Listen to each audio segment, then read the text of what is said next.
This is Alba Longa, an old city, ruled by King Amanulus.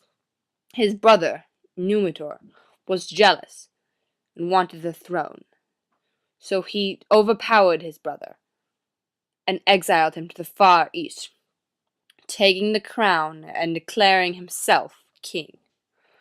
But he was afraid of Amanulus's daughter, Rhea Silvia, and afraid that she would bear a son to take back the throne.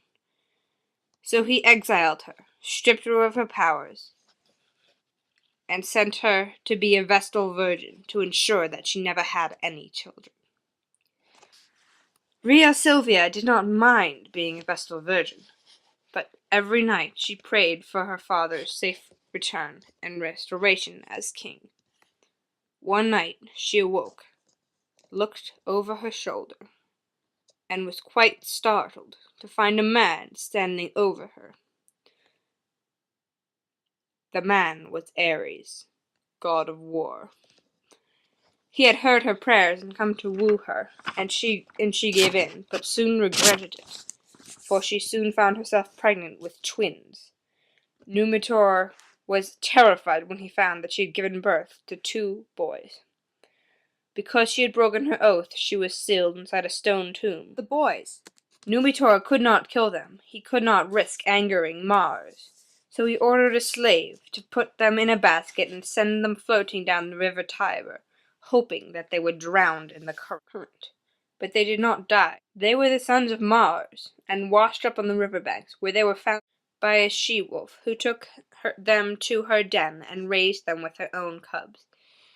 They grew into healthy toddlers on the wolf's milk. The shepherd Faustulus, who was amazed to see 2 boys being fed by wolves. Now he and his wife, Laurentia, had no children of their own, so they took the 2 boys home and raised them as shepherds' sons, naming them Romulus and Remus. But as they grew, Faustulus realized that they were not meant for shepherds' lives, and told them who they were.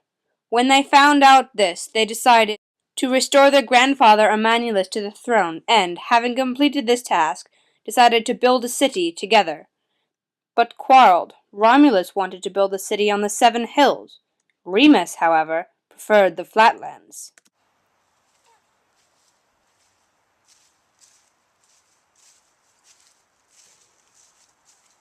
Iliac, Palanti, id ubi lupa mamas praebebat nobis, quod ubi edificabit civitum, quod verum est tamen edificabiter in agris. Palatine! Agris! Dii decurnamus. And so the young men looked to the sky for a sign from the gods. It was Remus who spoke first. Ecce, Iliac, tres corvorus, iam erit super agros, sed Iliac, septum corvum, nos adicabimus, Palatino, et appellebit Romum, quid dicus, iam appellebit Remum, he placet edifica urbam nostrum, etiam. And so the brothers split up, Romulus to build the great city of Rome on the hills, and Remus to build the city of Rym in the flatland. The brothers started to build their walls, but Remus often came over to Romulus's city, mostly to make fun of it. Quid mores? Patrui Silii Eog. Exi, Fatare. Decini pestis. Quid.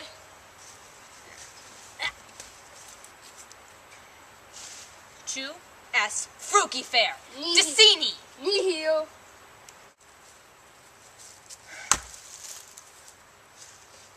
Fac iterum et ego volentes. Quis non?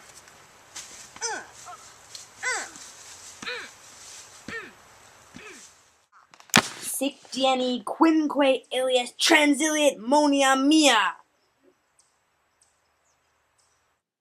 On Mount Olympus the gods watched, shaking their heads.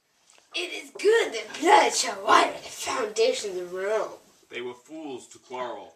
Look, how do they expect to build a city without any women? But the problem had not gone unnoticed.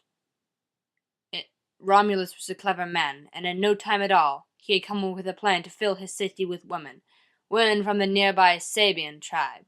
But the theft of the Sabian woman is another story altogether.